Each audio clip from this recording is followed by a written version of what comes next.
So hello guys, Ratananda Institute welcomes to all of you in your English speaking class 22।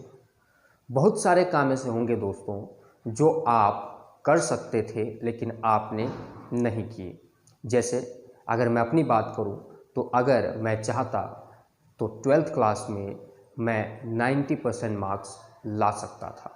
अगर मैं मेहनत करता तो मैं 12th क्लास में 90% मार्क्स ला सकता था। अगर मैं कोशिश करता तो मैं कोई भी गवर्नमेंट एग्ज़ाम क्वालिफाई कर सकता था। ऐसे तमाम चीज़ें हमारी ज़िंदगी में हैं जो हम कर सकते थे लेकिन हमने नहीं की।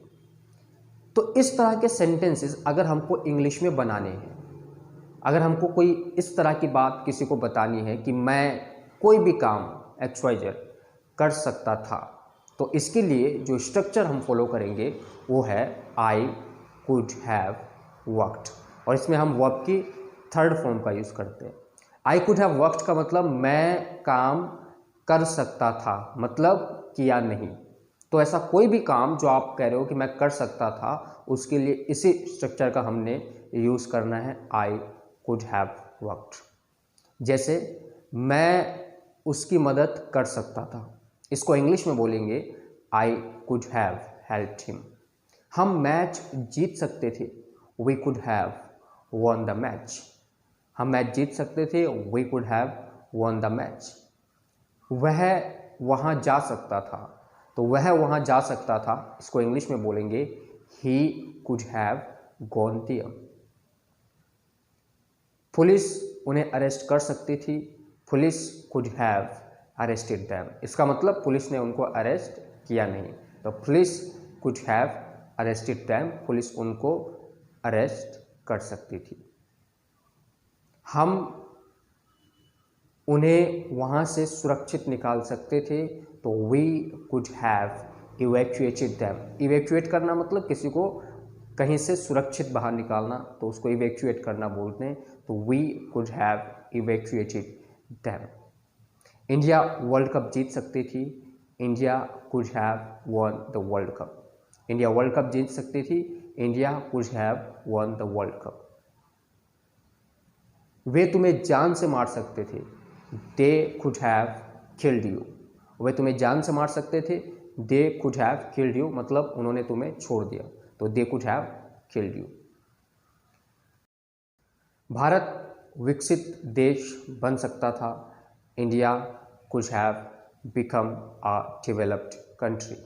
भारत एक विकसित देश बन सकता था, India could have become a developed country.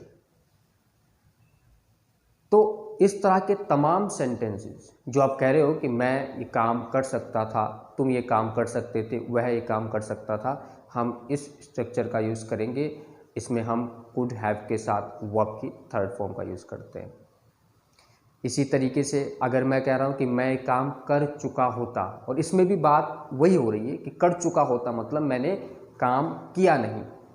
कई बार हम ये भी बोलते हैं कि अब तक मैं अंग्रेजी सीख चुका होता।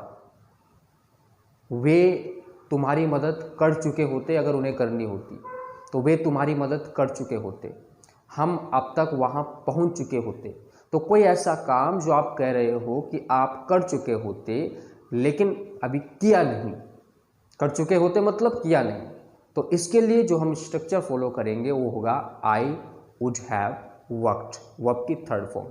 आई वुड हैव वर्कड का मतलब मैं काम कर चुका होता। तो कोई भी काम जो आप कह रहे हो कि मैं कर चुका होता, हम कर चुके होते, वह कर चुका होता, इसमें हमने वर्ब की थर्ड फॉर्म का यूज़ करना है और साथ में इसके वुड भी यूज़ करेंगे, तो स्ट्रक्चर हो जाएगा आई वुड हैव वर्कड। तो चलिए कुछ सेंटेंसेस बना करके देखते हैं।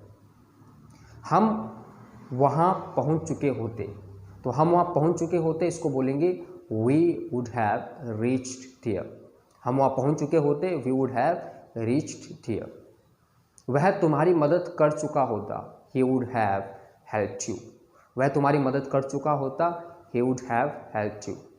हम अंग्रेजी सीख चुके होते, हम अंग्रेजी सीख चुके होते, इसको बोलेंगे we would have learned English. उसकी जॉब लग चुकी होती या उसे जॉब मिल चुकी होती तो इसको बोलेंगे ही वुड हैव गॉट जॉब। उसे जॉब मिल चुकी होती, ही वुड हैव गॉट जॉब। उनकी शादी हो चुकी होती, उनकी शादी हो चुकी होती, इसको इंग्लिश में बोलेंगे they would have got married.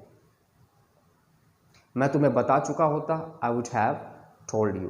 तो ध्यान रखना है, कोई भी काम जो आप कह रहे हो कि मैं कर सकता था, उसमें हम यूज़ करेंगे आई कुड हैव वर्कड, वर्ब की थर्ड फॉर्म।